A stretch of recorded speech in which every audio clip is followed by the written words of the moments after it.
It bothers me, because I have children and grandchildren, and I wonder how this is going to affect them, a database architect who lives in the Pacific Northwest told NewsPulse Finance.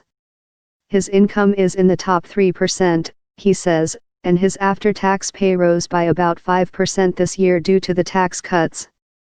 His daughter earns far less than he does, however, and she has seen little gain.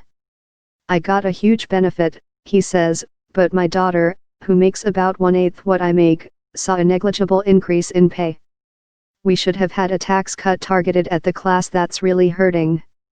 The data architect is an independent. Respondents are also concerned about the $1.8 trillion in new debt the U.S. government will have to issue over the next decade, to make up for federal revenue lost to the tax cuts. This was adding fuel to a fire already burning fine, says Mike, a Wisconsin investment advisor.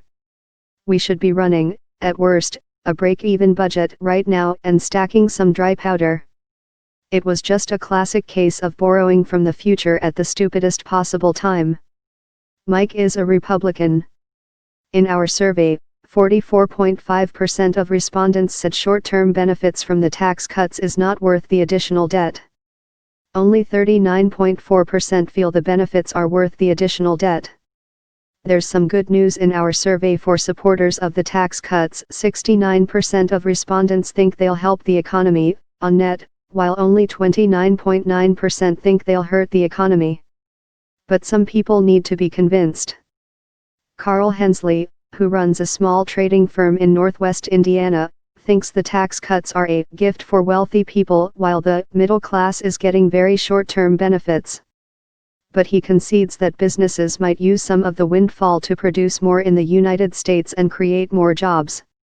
If that occurs, then great, says Hensley, a 63-year-old Republican. But it just doesn't seem the direction this is going. Hensley doesn't object to the business tax cuts, but he would have preferred cuts contingent on new investment and new jobs. Instead, he sees companies putting most of the windfall into dividend hikes, share buybacks and other moves that mainly benefit investors. Maybe that's why Republicans in Washington want a redo. Confidential tip line, Rick Newman at NewsPulse. Click here to get Rick's stories by email.